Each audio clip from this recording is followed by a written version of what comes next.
66, Étienne Tshisekedi, ministre de l'Intérieur. On lui donne l'argent pour indemniser les victimes de la rébellion. Où est passé l'argent? Nous avons beaucoup de dossiers, donc soyez un peu humbles. On va revenir sur ce terrain-là pendant les débats. Bandeko, Bolimbisa, vraiment, na lui Bolimbisa, Tokoyoka Oyo, Bongoto, Tosola Muke. Mais il faut aimer votre pays. Quand il y a un changement, il faut le saluer. On n'a jamais vu ça dans ce pays. Et je suis son partenaire, monsieur, tout en étant son directeur de cabinet. Nous avons signé l'accord de Nairobi avec le président. Je suis aussi partenaire de Joseph Kabila. Certains estiment que vous outrepassez aussi vos droits, vos prérogatives. Non, ce sont peut-être mes prédécesseurs qui ne connaissaient pas leurs droits. Un directeur de cabinet ne peut pas décider à la place du président. Donc, je suis un directeur de cabinet, mais un directeur de cabinet acteur de premier rang. Il faut faire attention avec ça. Administratif. Mais le président, c'est directeur de cabinet. Directeur de cabinet, c'est exécutif de la présidence parce qu'il est contenir l'administration. Moi, je suis administratif. Qui vous a dit ça? L'alliance n'est pas au-dessus de la constitution, M. Caméré. Tout comme la coalition. Vous parlez de vous, de votre rôle, Laissez-moi terminer, mais est-ce que la coalition est au-dessus de la constitution? La coalition est-elle au-dessus de la constitution? Et je pose la question. Le peuple congolais a besoin de savoir réellement est-ce que nous donnons la chance à Félix Tshisekedi qui incarne beaucoup d'espoir de réaliser ce qu'il nous a promis. Au salaire yo aux amona mainanga c'est vrai totangaka na yo bien to bandano et tout ça boloko tu vas en prison. En fait, c'est pas moi qui vais même t'arrêter pour la justice, l'état au biso tozoko. C'est pour ça que je dis biso tozoko ça parce qu'on va instaurer l'état de droit dans lequel il y aura une justice indépendante. Donc ça veut dire que même Ngayo Nazolobo, ceux qui n'a déponné, cette justice en prend. Encourager les gens qui viennent avec des réformes pour aller de l'avant. Et la réforme qui va suivre, ça sera la justice. J'espère qu'on a le Félix Tshisekedi, président de la République démocratique du Congo, lui est partisan de la vérité. Cette année 2020, c'est l'année de l'action. Quelles sont les actions présidentielles qui seront menées pour lutter contre la corruption? La réforme de la justice, il faut la mise en place des magistrats, puisque ça relève exclusivement du président de la République, mais ne doit pas prendre n'importe quel magistrat, puisqu'il ne faut pas déplacer Saint-Pierre pour Saint-Paul, mais il doit le faire rapidement, donner des signaux clairs que ces magistrats-là nommés vont recevoir des assignations claires. Et c'est lui qui va contrevenir aux instructions du président de la République. Sera frappé sérieusement par le Conseil supérieur de la magistrature. FCC cache opposition, société civile.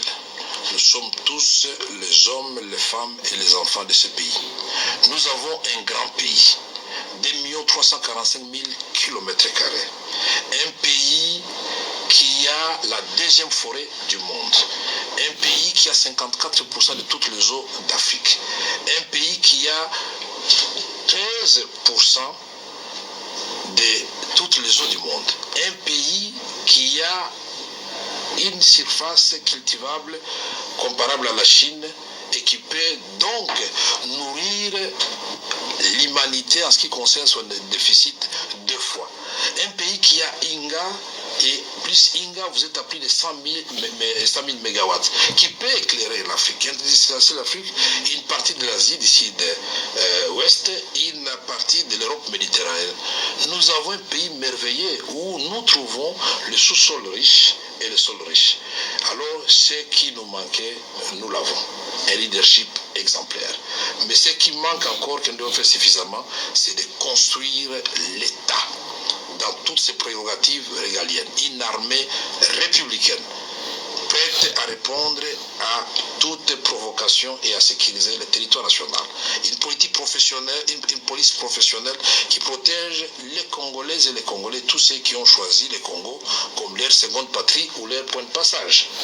Une justice qui est la colonne vertébrale de l'état de droit, pas une justice des riches contre les pauvres, pas une justice des corrompus.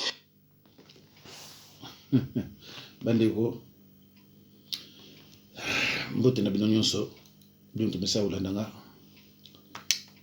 tango bolandi message ya Kamere ondima te ke aza moyibia okozala même na idée te kaza moyibi azoloba ndenge mboka na biso eza na richesse me bandeko bolimbisa naza ya kolemba parce toza nanu naza nanu toza nanu nga na badisciple na nga mpona koprier mpona bandeko oyo baza na bopito tozosenga mawa na nzambe mpo bango nyonso bameka kozonga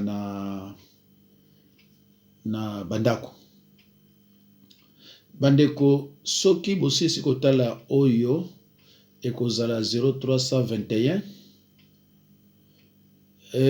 oyo na ba moment oyo makambo ekweli biso soki etouche yo te c'est koza mutu te. Alors yangwana nasali message moko na 322 racheter le temps car les jours sont mauvais. Racheter le temps car les jours sont mauvais. Na banzi ndeko soko landi yango même osambela pa mosusu quelque soit nzambe na yo soko landi yango okosepela. Na lobeli kuna na Delige na Noé na lobeli lisusu na Sodome et Gomorre na lobeli lisusu virus oyo ndenge biso nyonso toza confiné na faire comprendre batu ndenge batu bazaka confiné na bandako na époque ya Noé mais suka nango bango so bakufaka na parler lisusu ndenge batu bazaki confiné na Sodome et Gomorre bakufaka et aujourd'hui biso pe toza confiné na miko expliquer yango na bi bana nzambe oyo tozolekila lelo soki e marqué yo te c'est que na ebité so za ndenge nini moi ma nièce m'a téléphoné à bi noko so na kotika na WhatsApp na kangi so na kotika pardon na Facebook na kangi omona na mona oya kufi oya kufi donc soki vraiment yo e marqué yo te eza pasi na kosenga na yo soko landi oyo landa oyo ezolanda tala yango eko kosunga yo ndeko na ngai. Alors mbote na bino bandeko bino so partout bozali nzambe apambola bino seulement boko remarquer vraiment que naza na fatigue pas comme d'habitude parce que naza toujours na ba prière pour na kosenga mawa na nzambe. Alors bandeko na ngai oyo na ekosala lelo na tiaki titre nango na banzi pe na ochaka yango yo Chilombo et le Baluba victime de péché de participation. Chilombo et le Baluba victime de péché de participation. Bandeko na koti na ba YouTube biloko yo batu batindi la nga wana e pesinga pasi tangu na moni mukuna za koloba bazana pasteur soki Gilis ya mongo soki mongala na moni susu petit moko boye à cause de la mwana biso mwana nga ya binote abeso ki sole bande ko pesinga mawa na taille lisusu quelqu'un intellectuel baluba o bazoloba bande ko pesinga pe mawa soki Kabila zaka congolais to soki azala congolais te mais soka travaillaka pona mboka oya biso tolinga ko préférer Kabila ke Baluba. Tangu natali ba déclaration Baluba bandeko za mawa. Donc pona Baluba même ndenge Chilombo azana parlementaire parlement za maboko na été pona Baluba a gagné aux élections. Soki otuni ba pasteur wana mais ndenge Chilombo azana défense te bakoloba na yo oh mais ça sérieux ça va passer bandeko comment batu ces gens qui se déclarent être des serviteurs de Dieu ils sont toujours dans les mensonges bandeko ebi pesinga passe moko na posa olela. Alors batu oyo bako simba mboka na biso te état de droit bazoloba ya lokuta bandeko na ngai naza na liste ya bamiyibi, liste ya bamiyibi, bande kozama wa?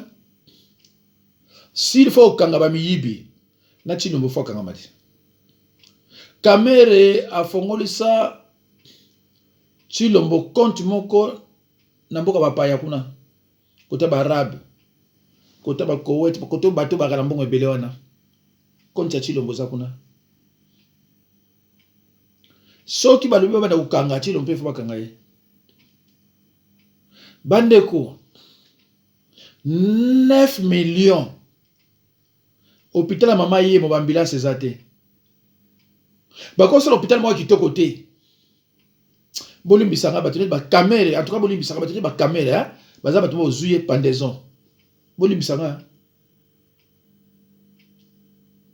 Tango tali bandeko, les enfants mineurs qui sont incarcérés na prison makala des enfants mineurs. Bazane loko oliate. Yo ozui 9 millions ekei. Ok na Kasai, les enfants oyo bazana malnutrition sévère. Pour na mbongo ezate. Yo ozui 9 millions. Tshilombo pe azui mbongo.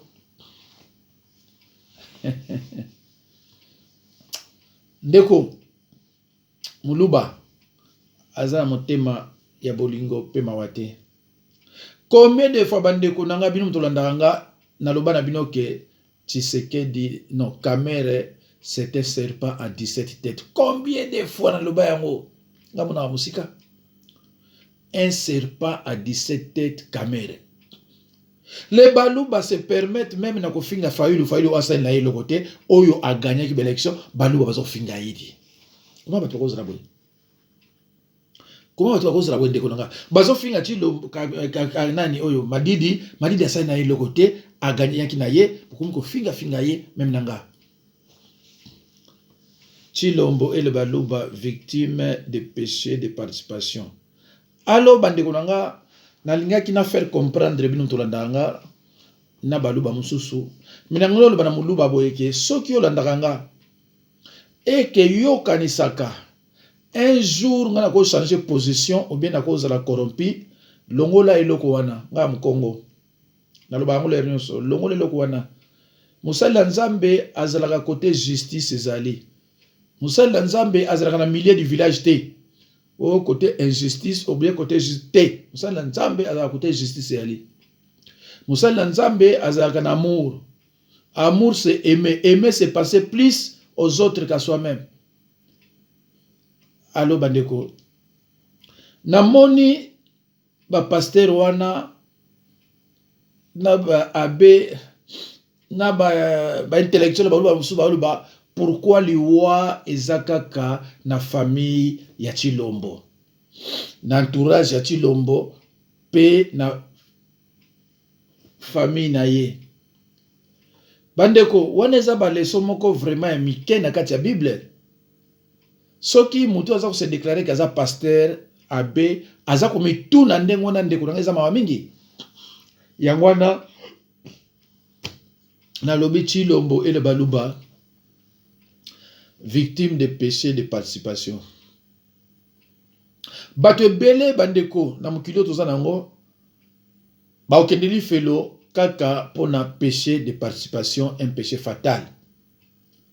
Ebele ba okendango yango wana nazolobela ngo muke mais semaine toko banda na côté ya péché de participation. Ndeko nanga ozala mto osambelaka te soko moni na tie eloko luka olanda eko salisa yo. Soko moni nga na tie eloko oya parole de Dieu luka olanda eko salisa pe libota na yo. Na yebi kamo ebele. Alors bandeko nalingi na répondre batu oyo nazana ta kotanga Bible te mais na kopesa ba verset. Batu boyebi ke portable nanga ezora nango kaka 30 esili donc moi penza na explica bino makambo ya lite mais na préféré na loba ndeko Kabila aza occupant C'est quelqu'un qui est entré chez nous sans passeport ni visa.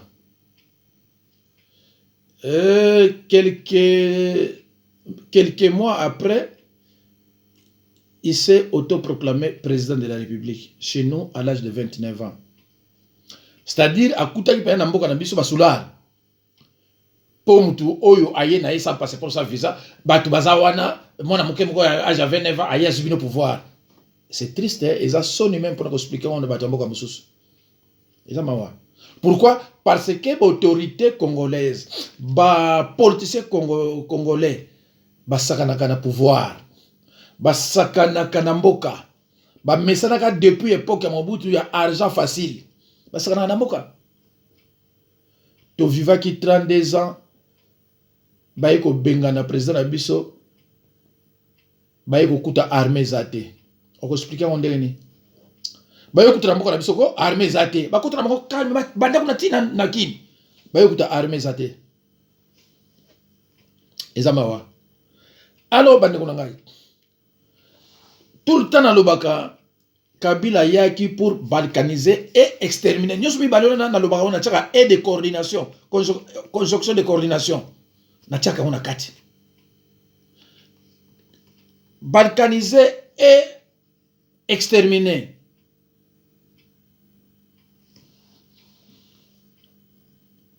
Abomi bande kwebele. Ba fausse commune na Kinshasa na RDC partout. Aibi mbongo ebele. Alors Nani Chilombo, soi-disant, il était dans l'opposition. Donc, à ça combattre le dictateur, à ça combattre avec force le dictateur Kabila. Après les élections, à qui ça l'alliance na montoyo à ça boma. Cet occupant à qui ça l'alliance na ye. Après a baigné partenaire donc une caï au leto ko la to benga kaba au pire cas donc caï. Donc azala qui une opposition te. À qui ça la alliance na mutuana. Muto ya bomi on va pêcher belé à côté na pêcher de participation. Tant à côté na pêcher de participation à qui ça l'alliance na diable. Tant que l'alliance na diable, il faut me la makila ya chair humaine. Alors, si koyo tango a commis président a sali biloko wana a nommé siko batu na ye na entourage na ye. Mais batu ya nommé bayebi ke c'est un voleur de voix, c'est un traître. C'est un mendiant. Bino bondimi, bo travailler na ye. Alors, tant yon dimi ko travailler na ye, au côté na kati a péché na ye. Péché de participation. Alors, tant ye a ko banda ko sacrifier parce que a commis sataniste. Tant a commis sataniste, faut banda ko sacrifier. Alors, ko sacrifier et vous en entourage na ye, tina famille na ye. Bible le binabiso na Matthieu 10:36 l'homme aura pour ennemi les gens de sa propre maison. Donc bino batu oyo wana famille na ye na oyo ya bino bokoti na ye yango ne bengaka les gens de sa propre maison. Eza biloko moko élémentaire oyo ba pasteur oyo yo bazo ganga il fallait bayeba yango mais bayebi yango te c'est regrettable. Yo ke pa nganga Bible eza interdire ko kende pa nganga nganga za wana za mobomi azana ba démon eza ba belé yo ke pa na ye alors que biloko eza na kata nzoto na yo eza biloko ya Satan oke pa ya Satan. Bible le biso na Marc 3:24 Satan peut-il chasser Satan? Alors tango kozo na ndako na yo omemi biloko yo oyebite ozongi na biloko nini na ndako na yo otiki nini pa na ye ozongi siku na ndako na yo na nini parce que beaucoup de partenaires oke pa nganga wana biloko ya sala oya salaka et okomi péché de participation au memi ba démon o bazala kuna tina nda kuna yo ba démon na un jour ba koma femme de nuit na yo soit mari de nuit na yo mususu bono mona banyoka biloko yo na nda tout ça parce que et pas yo kendaki okendaki pas serviteur ya satana alors ils a combat. Ce combat est spirituel, ce combat est invisible et éternel. Yokekuna. Alors, soko tangi na épître de 2 Jean, verset 10 à 11. Okomona, Bible ezolo bana biso, soko ke pa ya moto ya zote ya doctrine na biso te.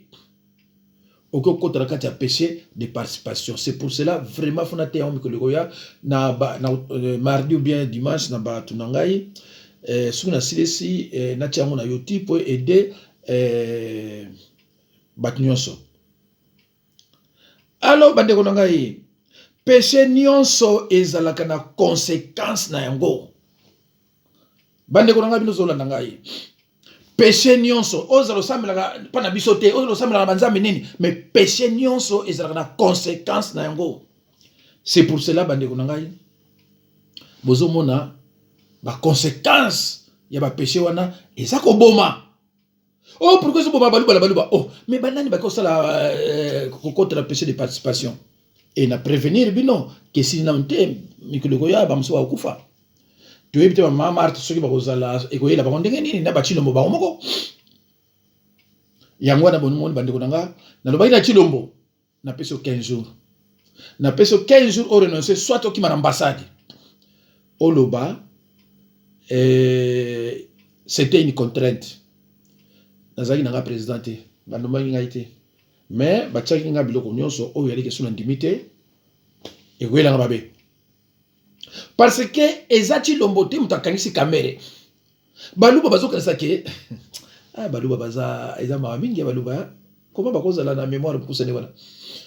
Baluba bazokanisa ke chilo mutakangisi kamere. Chilo mako kukanisa kamere te. Soki chilo baza wana c'est grâce à kamere. Baluba bazo reconnaître même pas que grâce à kamere que chilo baza wana baluba penza esa mawa bandeko soki penza tribu moko elezonaka boye ezo pesanga pasi. Bazo reconnaître te que chilombo na kamere baza ba pire. Mais babengaka kamere pacificateur pona bisengo wana. Mais lelo yo kamera zonyo kwa makuna pona balongo la chilombo. Kalate bitumbe zo banda. Kalate. Alors bitumba ngota ko banda. Chilombo ko bunda nani? Défense aux anote, assemblée zate, sénat zate, ministère du budget konyo. Ozana rien. Ko bunda so nani? Oh, alingo tia état de droit, batu baza contre ye tout ça bon. Non, ndeko. Soit chilombo faut accélérer azonga na lamuka.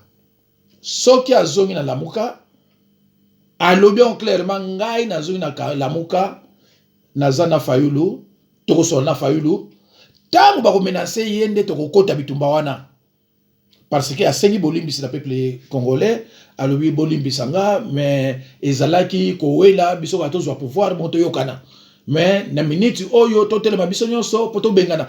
Il faut que cela sorte de sa bouche. Il faut ebima na kati ya munoko na ye muto aloba yango biso te. Mais bandeko na orgueil baluba bazana ngo eloko na bako bibisa ngo te. Mes chers frères et sœurs, chers patriotes, dans Job 5:6, Bible le biso boye. Le malheur ne sort pas de la poussière. Tout malheur a une cause. Le malheur ne sort pas de la poussière, mais tout malheur a une cause. Pona nini yomona ba mari de nuit? Pona nini somoni olali omimona koza na Kinshasa? Pona nini soko olali omona kozo lamba na Kinshasa? Pona nini soko olali omona ka biloko na ndako zotambola? Pona nini soko olali nazo loto bantu babe ayi, abantu babe. La Bible déclare tout malheur a une cause. Car ce qui est visible vient de l'invisible.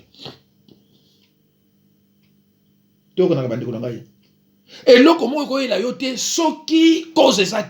C'est pour cela quand je délivre les gens, oh, je vais expliquer la cause et parler de la conséquence. Mais il faut que la cause. Pour que la cause, il faut que kende naboy. À partir de la cause, tant que tu as maman, est-ce que tu n'as pas un ganga? Oui, nakenda. Ah, est-ce que. À partir de là, yozo ibati na zuko comprendre déjà que. Mais ibino sikoyo, vous avez besoin de kufa, vous avez bâti cause de ça par rapport. Mais cause de ça, moi yo. Ah, bah, nous bazama mingi. Mes chers frères et sœurs, dans Galates 6, 7, la Bible dit, ce qu'un homme aura semé, il les moissonnera aussi. Celui qui sème le blanc ne récoltera pas de tomates. Job 4, 8, Proverbe 22, 8, Osée 8, 7, Nombre 14, 18, Job 15, 6, 1 roi. Job 15, 6, ce n'est pas moi, mais c'est ta bouche qui te condamnera. Makamunio, c'est pas le loyo. Évitez la caméra dans la prison. Azolanda.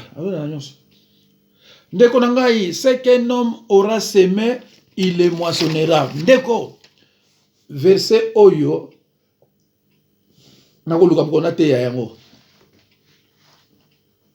Ozala et osambla wapi. Ozala osambla wapi. Et l'obine ndengo wana.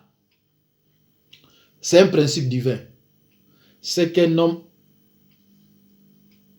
aura semé, il les moissonnera. Ndeko, la semence, c'est la multiplication. Il y a un homme qui a une délivrance. Mais, aza coincé.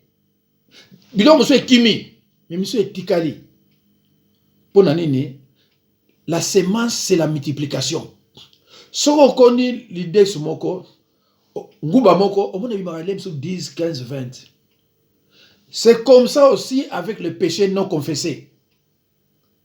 Tant où yo sala ki mutu boye, pas si tant où la yo, au moins l'aime sur la fibron, mutu pasi, et le homo sou boye, la semence c'est la multiplication de konangaye. Et ça n'a pas tout qu'on interpréter parole de Dieu. Alors, on est de récitation. C'est qu'un homme aura semé, il est mentionnera. Mais la semence, c'est la multiplication. Tout péché, péché n'y a pas de conséquence. Tant où yo ozo finga mutu, tant où yo sa la mutu va faux témoignage, tant où mutu sa la azo lo belo côté. Mais bande ko yeba ki ozo va conséquence. Oyo ko na muki bo mwana akufi. Obano luka bandoki ya famille. Oh, on va pourquoi? Tala na yo moko. Bible lobi avant de criminer les sorciers et satanistes, omitala na yo moko. Alors, ne pas aller dans les temples d'idoles, ceux qui adorent Satan, qui ont conclu des pactes avec Satan. Et c'est interdit à aucun des pays parce que quand on a péché de participation, ne confondez pas les liens héréditaires. Au confondre les malédictions héréditaires, na péché de participation. Les liens héréditaires, les habitants de Soussio Salina, mais le coup de parents, on a bandoki, bomi batu, yo obotami, oza victime, ya ba iniquité ba parents. Ils ont peu prendre des mots, mais ils ont des mots. Oh, yo de participation, c'est-à-dire yo aucun qui s'engager. Mais les liens héréditaires, yo s'engager. Oh, yo toujours le péché de participation. 1 Corinthiens 8, 4, 1 Corinthiens 10, 20 à 22. Les conséquences de ces péchés sont bien évidemment très graves. Mes chers frères et sœurs, le salaire du péché, c'est la mort. Yangwa des akunan de kunangaye. Yozo kuno luka pas apé. Mais yangwa des akunan. Accepter de travailler avec celui qui a conclu un pacte avec le diable. D'accord. Il faut sacrifier là. À quoi sacrifier? D'accord. Ba détournement est belé, ba 32 millions, ba SNL, ce qui SNL sur le des eaux, dans la liste, on quelque part, on a mais moi, on a pas bien ndeko, exacté. Dans la makama belé awa, moi, on a pas bien exacté peut-être, ceux qui courage aux même lobby kuna, mais les lots vraiment n'a rien que loba, et l'eau comme moko ya muke, pona batu oyo baza kolela, pona nini kaka biso, pona biso le batu bakufa. Pourquoi kaka balu ba mpezo kufa? Pona nini, na fongola bango kama muke, ba pasteur net ba mukuna ba gilis ba mususona ba ebi rien mais bozo benga ba pasteur alors que ce sont des fornicateurs de l'évangile. Donc ils ont mis bandi konangai. Un pasteur a kolobate pourquoi ba tona zo faka baluba akolobeli ngana te. Mais ba kona minoko na ba ndeko ezolo bama. Ah mais ça m'a mingi. Ndeko ça m'a mingi. Guerre ezoya entre Chilombo na Batuana. Mais soki Chilombo a renoncé te soka kolobani mobana lobakate ndeko akobunda bitumba wana yemoko akanisa teke peuple akokotila ete acha eloko na monoko te parce que peuple ayebi yo banomaki yo et que oza voleur de voix oza traité tu as trahi. Donc ngai position na ngai et ozala toujours côté peuple. Jamais n'a ko changer langage, jamais mutako corrompre nga pona bima na vérité na kende na lokuta. Ngaza kamerete. Vraiment bandeko nangai il faut to kabwana il faut na banda suko bonde la pona batu nangai yana zuka moi hero ya muke pona to partager kama eloko. Merci bandeko nangai. Nzamba pambo na bino. Peut-être dimanche après enseignement, si on a courage, on a la vidéo. Si on a courage, peut-être lundi ou mardi. Mais on a trop pris bandeko nangai. Merci beaucoup bandeko nzamba pambo na bino. Bandeko nyoso bolanda ngai kimia za libota. Soki bat bosambela pe pona bato yo bazana bopito bobosana bango te peut-être nzambe akoyoka losambo na yo parce que oza moto oyo nzambe ayebi. Merci beaucoup nzambe pambo na bino. Au revoir.